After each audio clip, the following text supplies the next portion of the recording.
think if you care Yeah. about what you're performing, Yeah.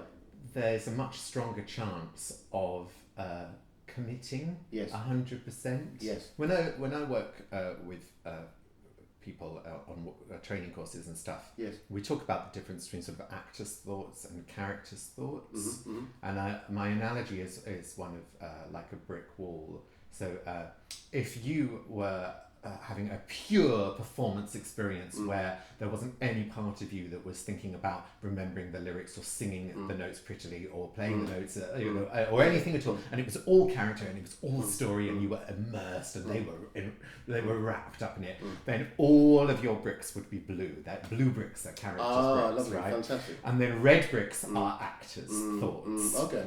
And the question that I ask people is, what is the ratio of actors' thoughts and characters' thoughts? Explain to me the actor's red brick. I don't really get that. So if, an actor's thought is there's basic things that we do every day, like putting one foot in front of the other. When suddenly you get on stage, that becomes really complicated. So not tripping over the microphone lead, walking upstairs in heels, remembering lyrics, not wetting yourself. Those are actors' thoughts. Gotcha. And they, as you know, and as all performers know, there are performances where they encroach and they get so big, they turn into this enormous monster. And any other thought, like a character's thought, blue bricks, they get pushed out, and you're just standing on stage going, don't forget the words, make it sound nice, don't wet yourself, why am I wearing these shoes, that person hates me. And that is an actor's thought monster that has taken over the room. Yeah. That absolutely.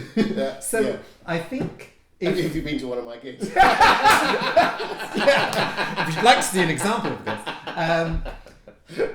So I think if you can, if what you do affords you to choose or stuff that you are passionate about, and what I do does, I think there's a much bigger chance of not just getting nervous and feeling those red bricks encroaching and overtaking you, because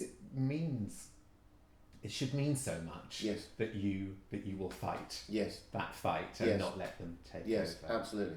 So I thought for a long time the audiences behaved, a good audience member that was enjoying themselves all behaved the same way. That they were perhaps sat up and quite bright in the face and engaged and clapped at the end of every song. I don't think that's what people are like, and I think over the years I've realised that a lot of people like to close their eyes and not listen, not look at a performer. Or my audiences do.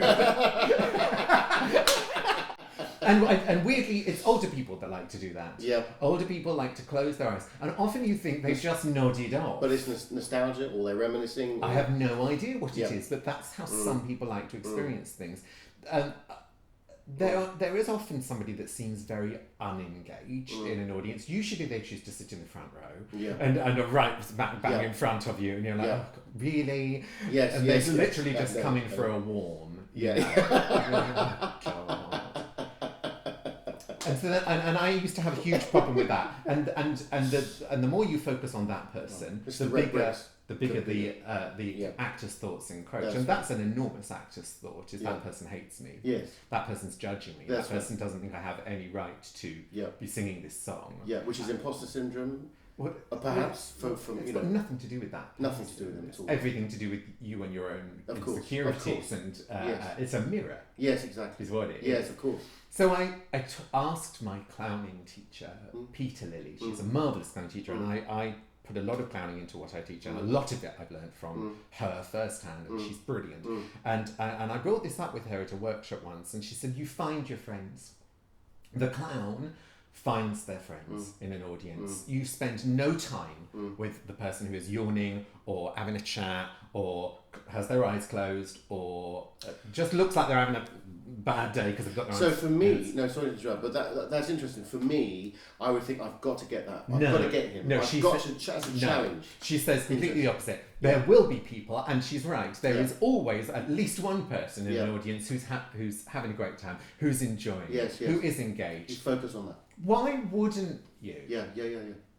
Why would you? Because the person who's making what you think in your head snarky comments about that they're going. or whatever it might be, you're thinking, I can't carry on with. But you said yourself that you know that your experiences at the end of the gig, they're the one that comes up to you and says, "Oh, that was fantastic." Yeah, or they go, "More." Exactly. Yeah. Because we experience live entertainment in different ways, and our way is not the right way. It's just a way, and that's what's very, very tough about being a performer. Yes. Especially if there isn't a fourth wall. But actually, that's there's barely any difference. We still have to deal with this group of disparate people who have all come from different places in their day, from that town, and had different things happen to them that day, that week, that year, and bring them all together, and that's hard. It's hard to do that, but that's what theatre and music can do, which is why it's brilliant and transformative. But it's not easy. People think it's easy. No, fantastic. People think you just turn up and sing your favourite song in a black dress. Yeah. Well, yes, you do on the Thursday, I know.